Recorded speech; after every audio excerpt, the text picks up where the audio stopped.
Hey everyone, welcome to On the Rise. I'm your host, Mike Feinberg. With me as always are Armando Gonzalez and Gerardo Ramos. How you guys doing today? Great. Fantastic, man. Awesome.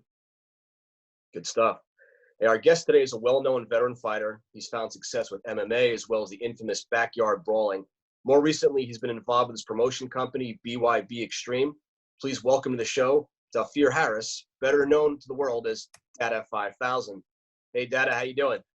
Hey man, I'm great. How are you guys in the audience? What's going on? What's going on? That's what's up. Yeah, we're all good. We're good. Hey, we want the fans watching this to get to know a little bit about you and how you originally started with fighting and how you got into the promotional business. So if you could kind of give us a backstory on how all that started, we'd appreciate it. Okay, well, it all started down inside sunny South Florida, inside Perrine, and of course, Kimbo Slice, he spawned the thought, and I just took it to levels unimaginable, and made it into something that the world know now as backyard brawls. We revolutionized the way that the world look at extreme reality, and it was recognized through blunt force trauma. Everybody inside the backyard that has come through the backyard rankings, they have their own unique stories. Some, they wanted to be the very best that they could be. Others, because they needed a couple bucks. Some, they had a point to prove, and we were there, to accommodate all. We actually dissolved a lot of street beefs, situations that could probably went left, very, very fast. So it's like we were a melting pot, full of solutions, that we offer to, the Miami-Dade society. Okay. Awesome. All That's right. a good story there, man. I know you had a show just last month at the Hard Rock down in Hollywood, and it was the last event held at the Hard Rock, and I believe maybe even been the last sporting event in the state of Florida before the widespread shutdown. How many people did you have in attendance that night? We limited the chairs because we knew that the corona would have been a factor, so we limited the chairs to like 3,000 seats, and we brought out probably 2,600, and I think that was pretty solid, given the fact of, Kobe Bryant's untimely death, that happened around January, February, would have been during the months that we'd have been promoting the Super Bowl, the other promotions. So we were up against a lot of stuff. So we really didn't have time to hit the ground running. So with the little time that we did have, looking at the numbers, I was pretty pleased with the outcome. Right, so tell everyone what it takes to put on a show of that caliber. Wow. Listen, if it was easy, then everybody would be doing it, right? It takes a lot of preparation, of course, because we're just not promoters. We are partners with the epic center of sports and entertainment. That's the Hard Rock. You said something. We were the first show, to be held in combat, at the newly revised Hard Rock. We're not at the, Knight Center. We're not at, the civic centers or ice centers, so we have to raise the bar to a certain level, of expectations, because everybody's name is attached whole to these BYB Extreme promotions. So we have to cross our T's and dot our I's, because it's not just Dada 5000 and my partners. We have other individuals, that have a big say-so, as well. That's what makes us superpowers. So it's like we have to go through through a strenuous process, because what a lot of people don't understand is, look, this is backyard, brawls, but this is a professional environment. These guys have to take blood work. They have to take EKGs. They have to take eye exams. They have to have the credibility to even go inside there. It's a long way from the backyard, but it's exciting. We still have, the ingredients that made the backyard gritty, and welcome, and it's like we are the premier. We are the next phase of evolution, and clearly we're unstoppable. But, we have to do the work, because the work is not going to do itself. Yeah, it makes sense. No, that's a good background. I appreciate hearing that. 100%. So we were there. I thought it was a great show. You know, you had at least a dozen or so notable fighters in attendance watching the show. We were running around actually doing interviews with everybody in the crowd. And my girl, Maureen Shea, was a commentator for you that night as well. So we all kind of got involved. I was sitting there right there ringside watching it. I just thought it was an amazing show you guys put on. And you definitely matched up the fighters well.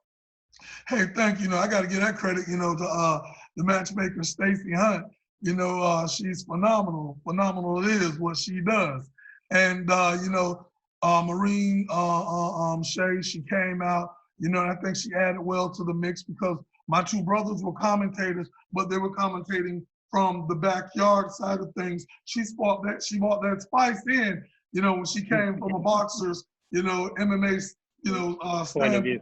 I think that, the mix, ended up well, and it's going to air tomorrow on Fight TV at 8 p.m., and again, I'm going to tell you something, I say it all the time, we have X amount of fights, we're going to have X amount of finishes, nothing in the Mighty Trigon is going to go the distance, and a lot of those fights ended in knockouts. There was a lot of upsets, and on this next card, we're bringing it right back, to the Hard Rock. We have a tentative date, but we're trying to wait to see if things are going to hold steady prior to putting it out, and we got some heavy hitters, on this card. And like I say, the real winners are neither one of the fighters that are left standing with their hands raised high in victory. It's the fans that get a chance to come out and see this stuff live in person. Like I say, the cage has 3 points, right? 3 corners, and they're named the Father, the Son, and the Holy Spirit. Because once the fighter get baptized, when he go down, he's gonna come up thinking different, looking different, walking different, talking different. That right there is the ultimate fighter's experience. That ring is built for confrontation, and it's not a gentleman's ring, and I hope that the world got an understanding, when this airs, so they can see the method of its madness. And so you said on Fight TV tomorrow night, 8 o'clock, it's going to be aired? Yes. Okay. We're going to make sure to make a note of that too, so the fans can check that out. Maybe even click a link. When you look at rings, when you look at shapes and sizes, right? When you look at, styles of fighting, right? It was so easy for me, to come up with certain things because a man has brought to the table everything that we know of today. Give you an example. Gracie's Jiu-Jitsu, right? That family came up with that style, and the world started practicing it. And now it's world renowned, Gracie's Jiu-Jitsu. When you look at boxers and wrestlers, they've always fought inside the squared circle, the ring. MMA fighters inside the octagon. So hell, I'm in the backyard and I was like, that's already been done. That's already been done. Even though my ring was 12 by 12, it was a matchbox, but it was already done.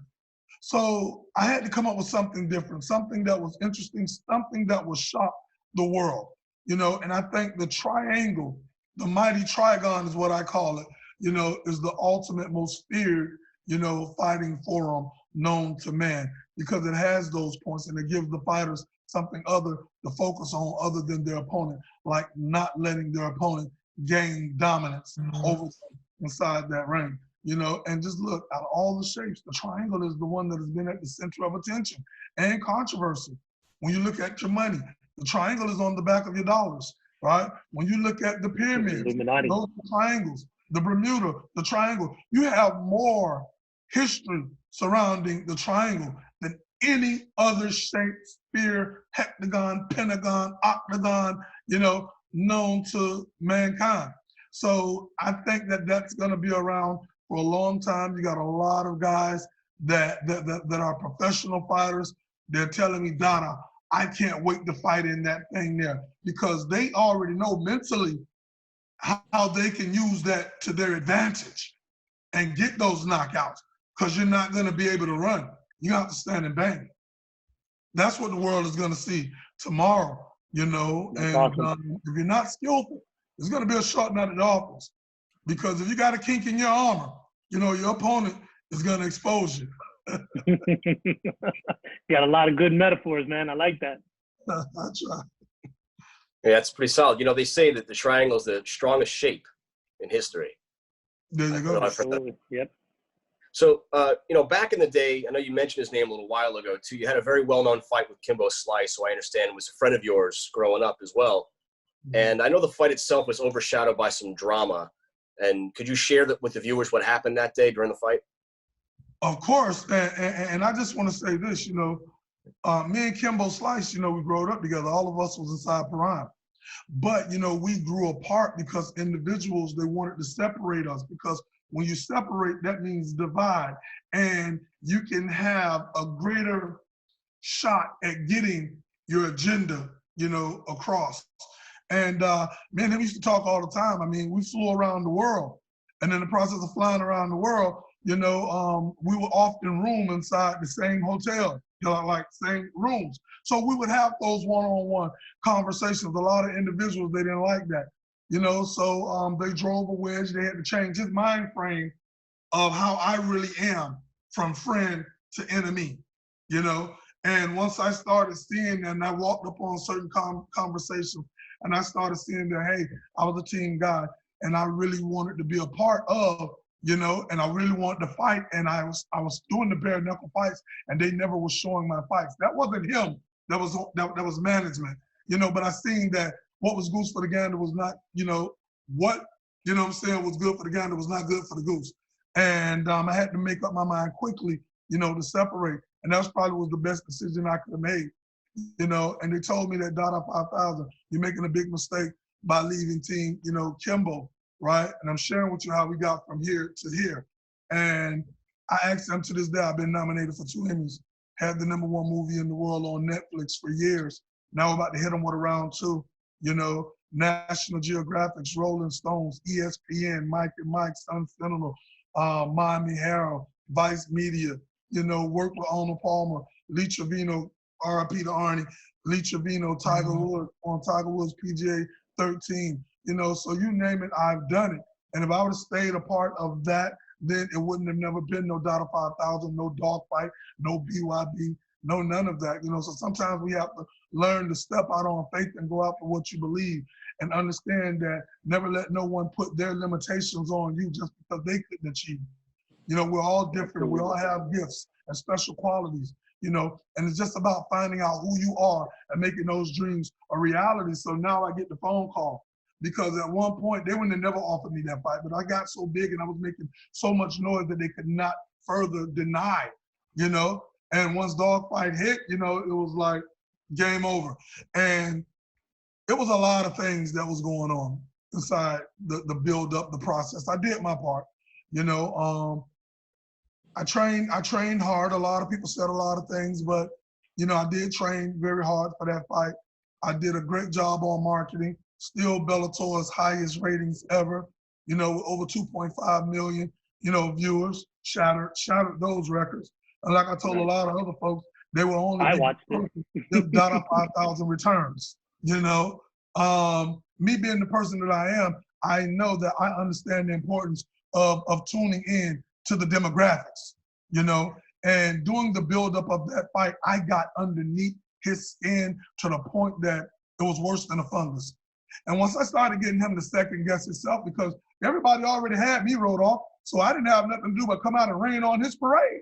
You know, and I seen the favoritism inside, you know, the interviews and so forth like that. Everything was going towards him until the day of the weigh-in, when 4 guys went to Vegas and put $6 million on Dada 5000. I got to send you that. I got to send you guys those links, you know. And they were called the Wolf Pack. These guys went and put $6 million on me. Now everybody is like, whoa, what's going on? Like, if Dada wins this fight, he's gonna put me out of business and other guys that I know. So you see where I'm going with this now. You know, people have to protect their investments. And it wasn't surprising to me that Kimbo Slice was on steroids. He had to do what he needed to do. Yeah, he had the skill, he had the technique, He had the experience, but he was not as big. He was not as strong. He was not as powerful. He was not as aggressive. He was definitely not as smart. I came in with the game plan. Now, how is it that I can fight, you know, that I'm gonna fight the biggest fight of my life and I'm not gonna come prepared?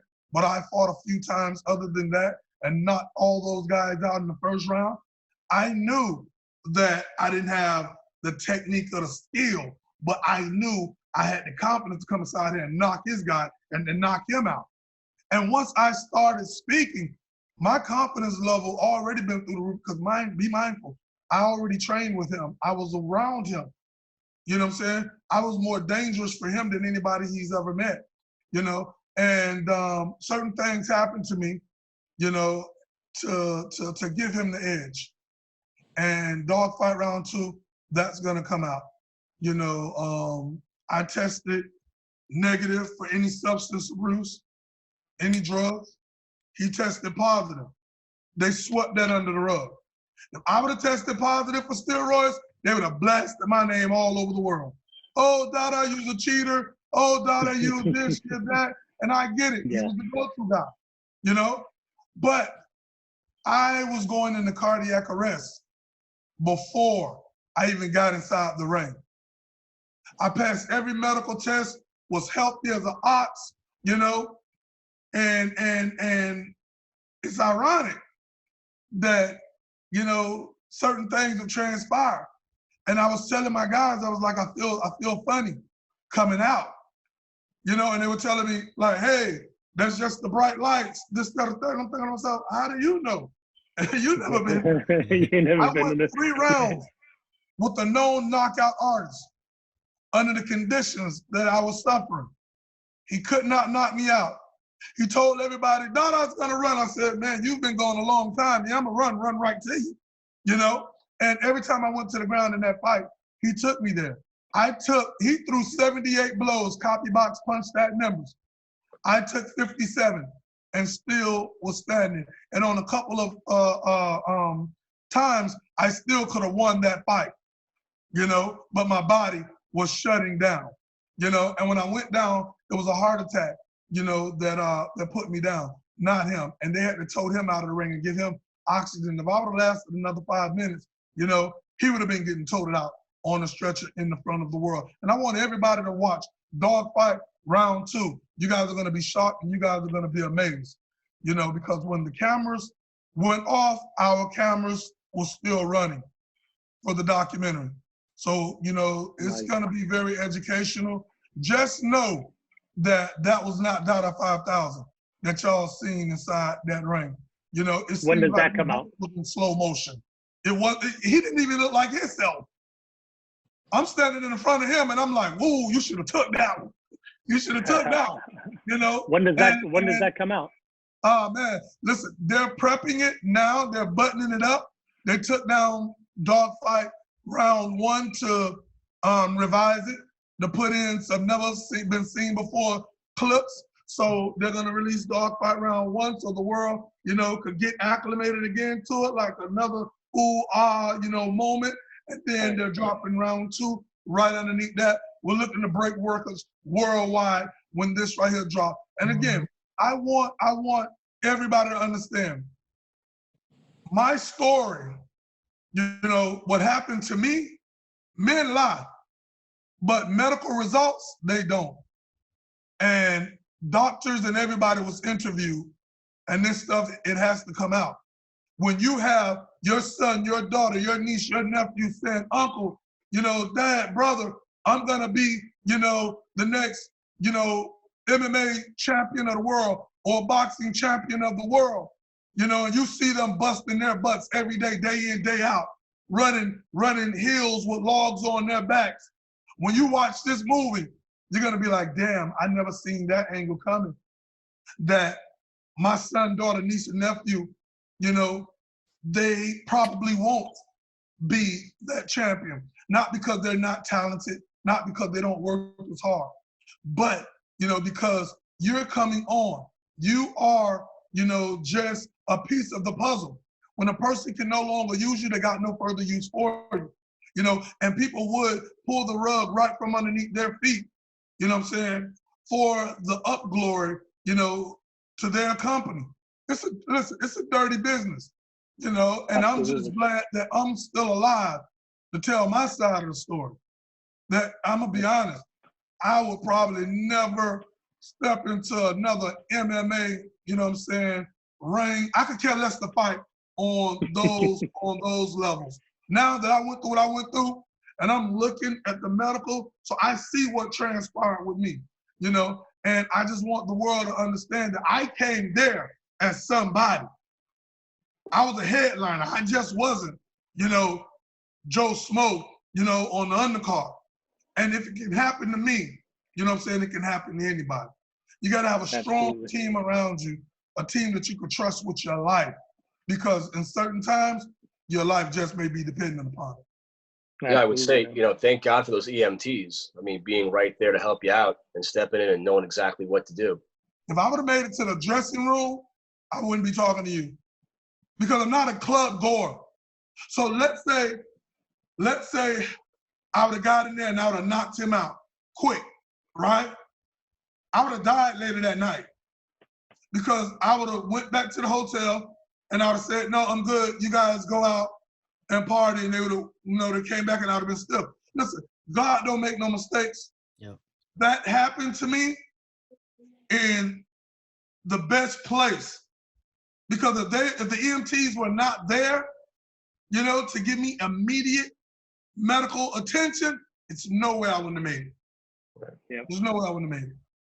So now, as a result of that, obviously you went out to the hospital, and from there, I mean, are you okay now? And have you had any heart conditions since that time? No. I have a clean bill of health. I have a clean bill of health. Listen, I had plans on knocking him out on a Friday, coming back Saturday, Sunday, and enjoying myself. But that didn't go as planned. You know, I stayed in the hospital in Houston Memorial Hermann for damn near a month, and then had to come out and come to Baptist Hospital for like 2 weeks. But yeah, I was given a clean bill of health now. You know, my EKG is better now than what it was before the fight. And keep one thing in mind, my body went to shutting down in levels, you know? So I went into severe dehydration. That was because of the amount of potassium that was in my body, right? And, you know, it started shutting my kidneys down. Then I went into rhabdomyolysis. That's, you know, kidney failure, dealing with the protein breaking down in the body. So that put an enormous amount of pressure on my heart to work harder. And that's what led up to, you know, the heart attack. So that put me on dialysis. When my mom just passed, you know, and she was on dialysis. When people get on dialysis, they get off one or two ways. Either they die or they get a transplant, you know? The reason why I got off of dialysis, because I was never sick in the beginning, to begin with. What transpired with me was done to me. It wasn't that I wasn't healthy.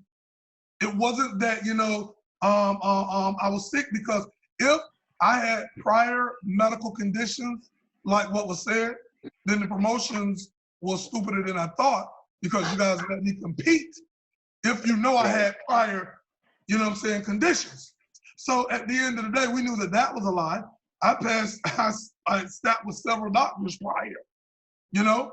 So now I have a clean bill of health, you know, and it's mind-boggling, because they want to do, you know, like all type of test studies on me, like, yo, how did this happen? Because people just don't get off of dialysis like that and bounce back with the full recovery.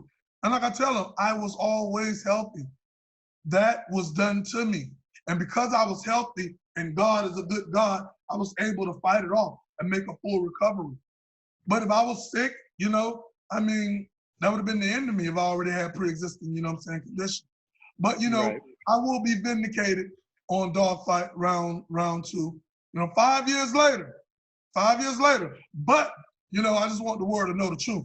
Not saying that, you know, it was my, you know, job to change a person's opinion, because, you know, the people gonna think what they want to think.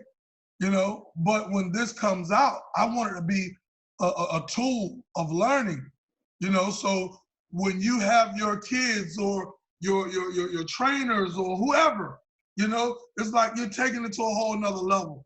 You know, again, I had 4 guys drop $6 million on me out of the blue. Vegas stopped taking bets. Now Dada is up, you know, inside the polls, you know? So this was the biggest stage I've been on, you know. I didn't know what to expect. You know, I was naive inside of a sense, you know, I'm invincible, you know, and even dying, he couldn't knock out a dying Dada 5,000. So if I was healthy like how I am now,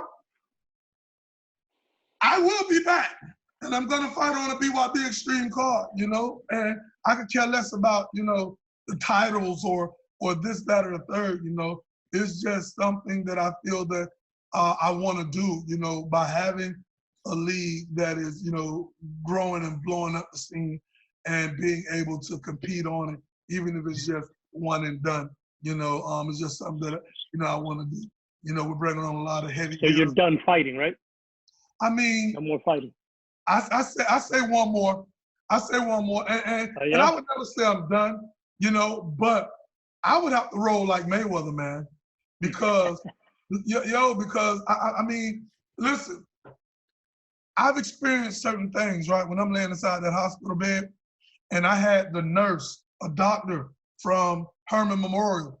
She came and she had a scroll, and she pulled it down, and she said, "This is not even my department, but I remember when they brought you in, and over the transmissions, you know, a lot of people didn't think that you was gonna make it."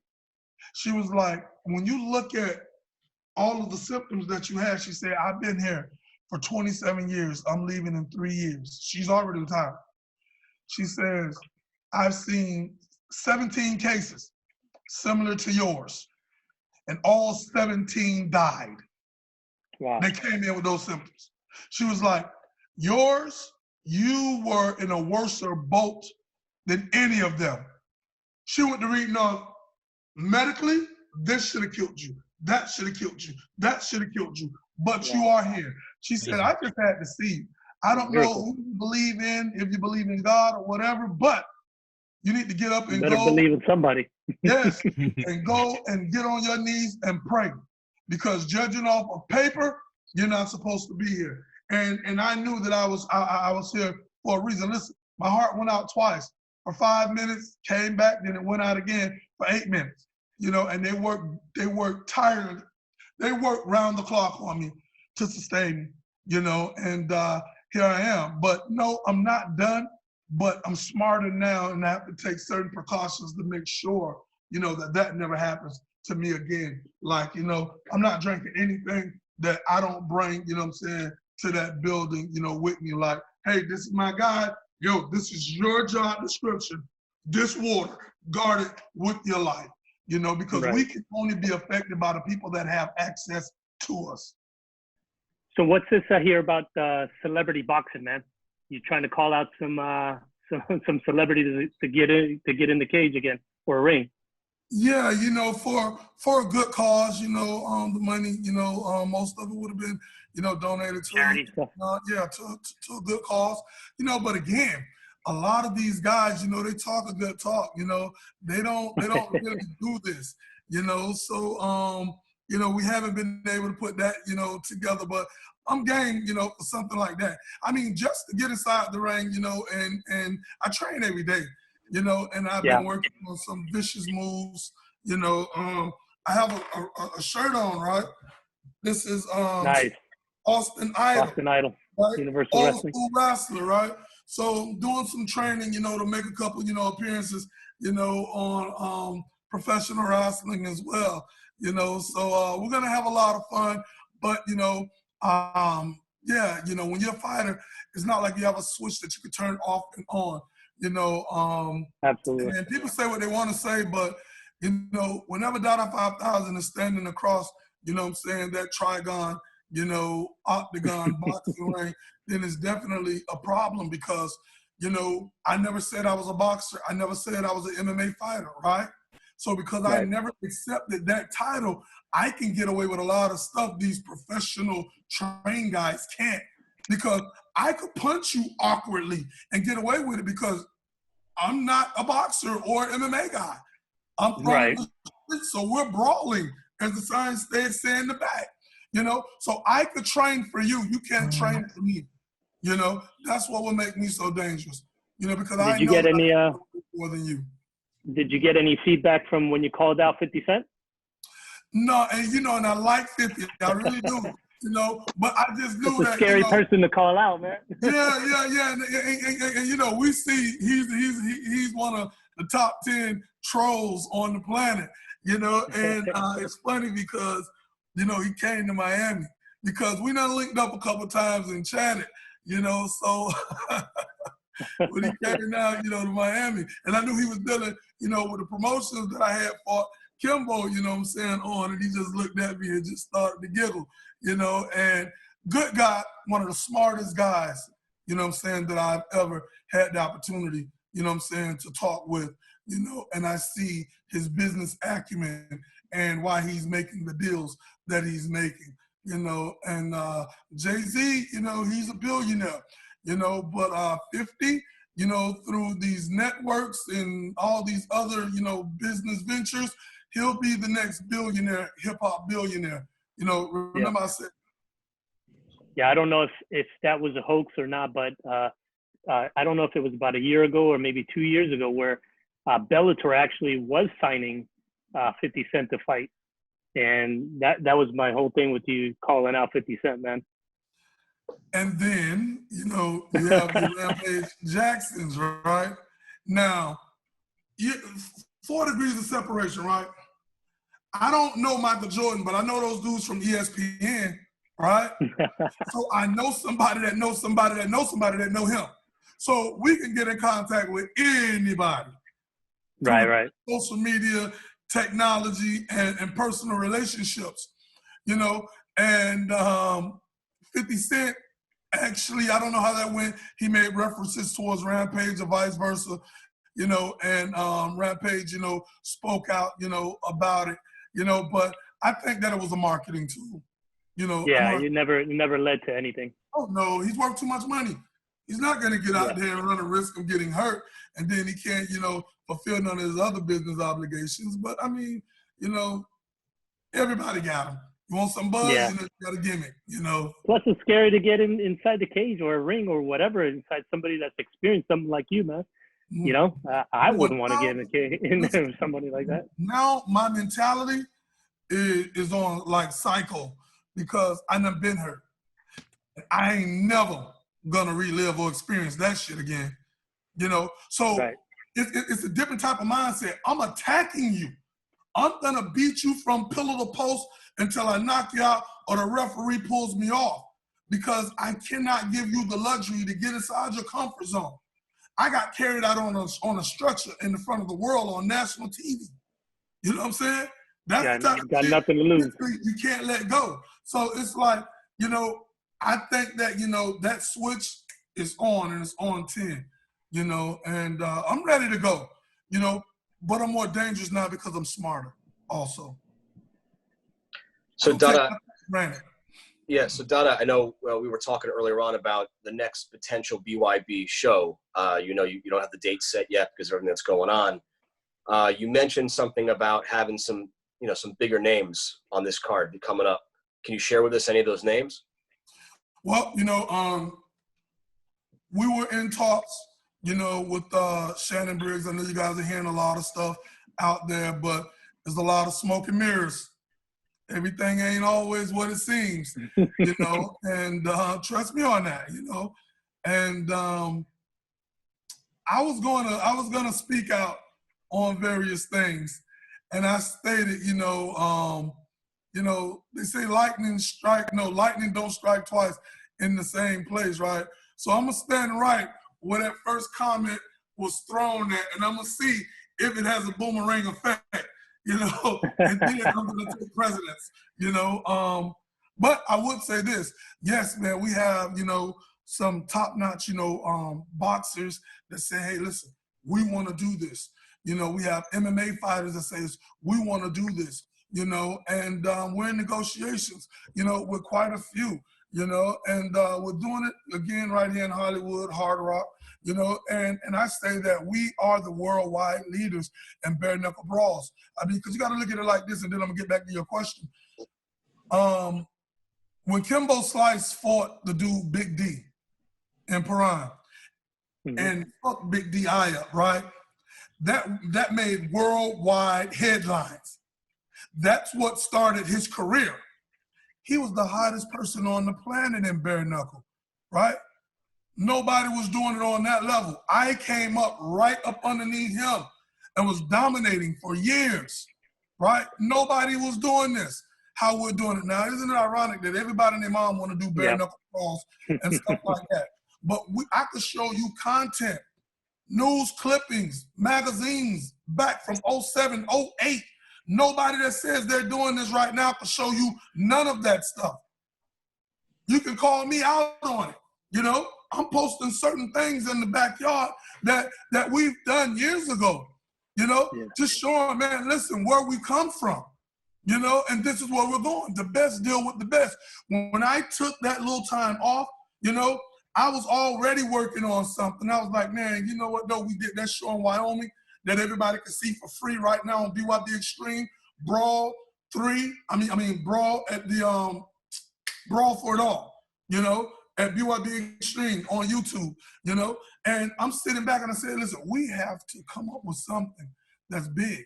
And that's when we started sitting down with the tribe, you know, and we knocked it out of the ballpark, you know. And again, kind of the same thing with us. When we do certain things, a lot of people just follow.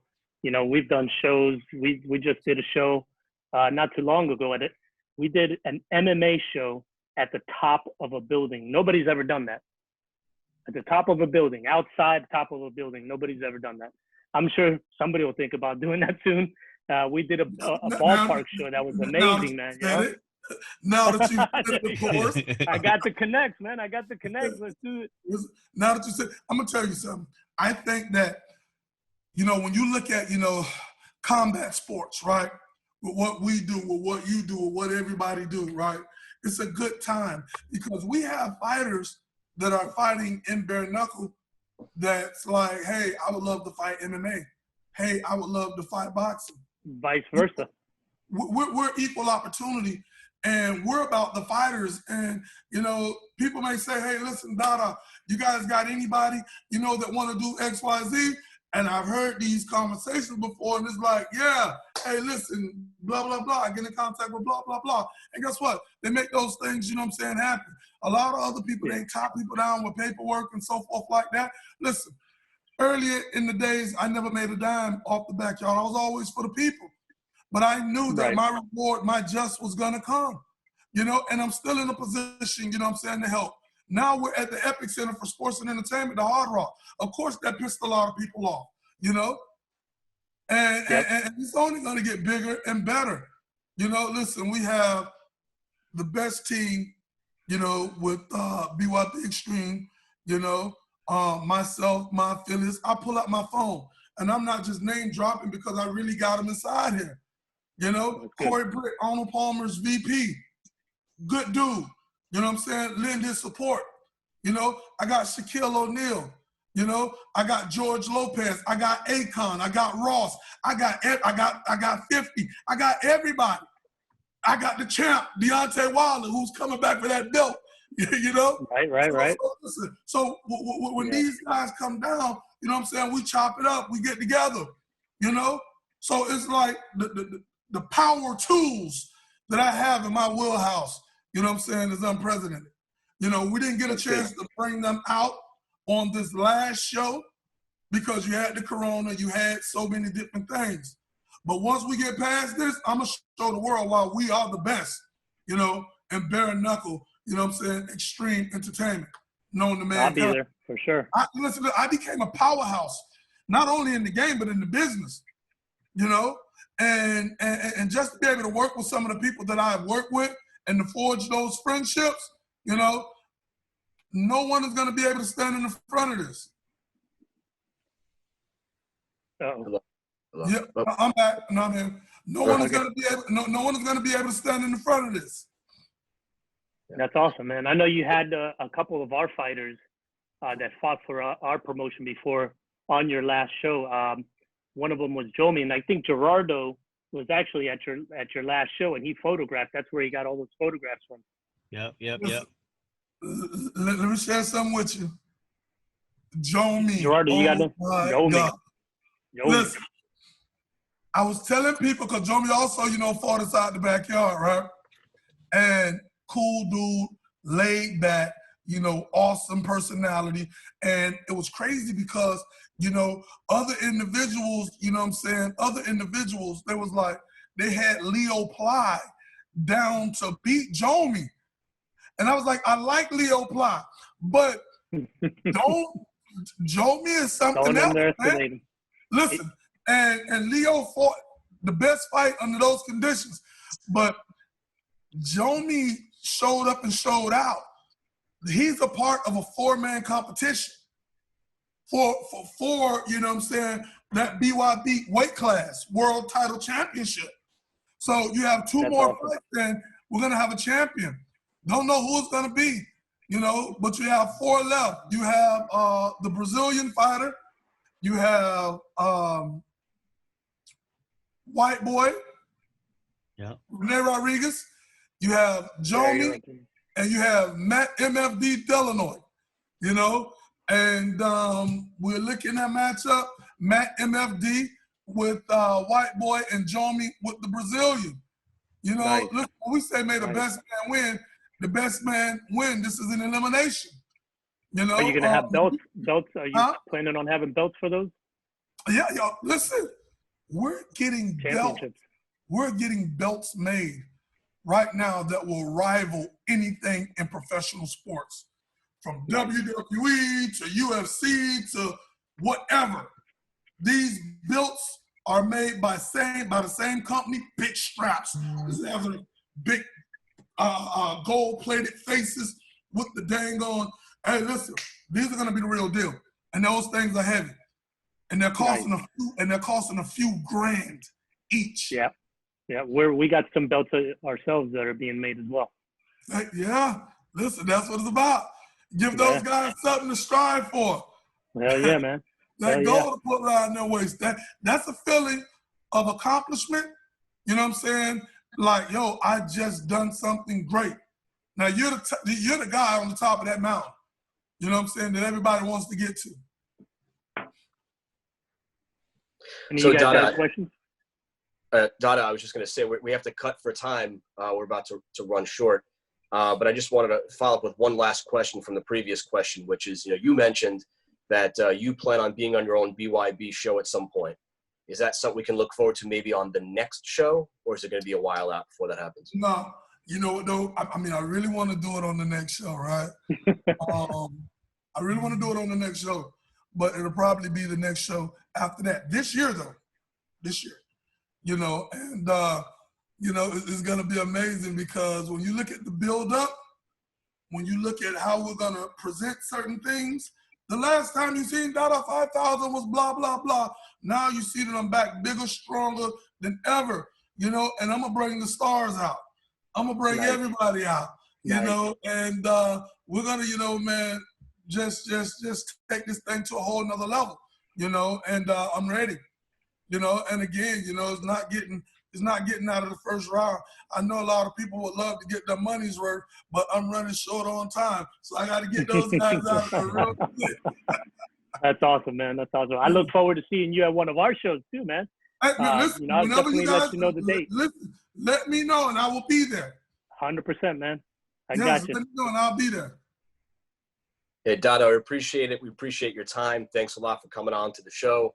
We look forward to seeing your next event. Hopefully you'll look forward to come seeing our next event, as you just discussed. And good luck to everything you're doing, and try to stay safe out there from that thing.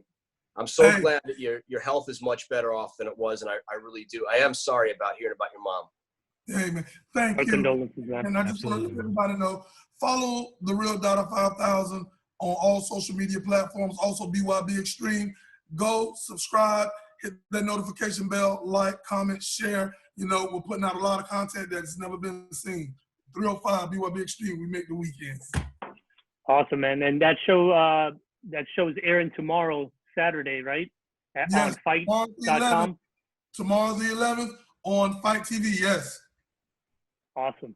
Looking forward to checking that out, man.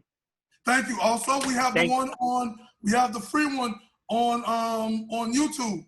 You know, the Brawl for It All, Cheyenne, Wyoming, all knockouts. Nice. Awesome, man.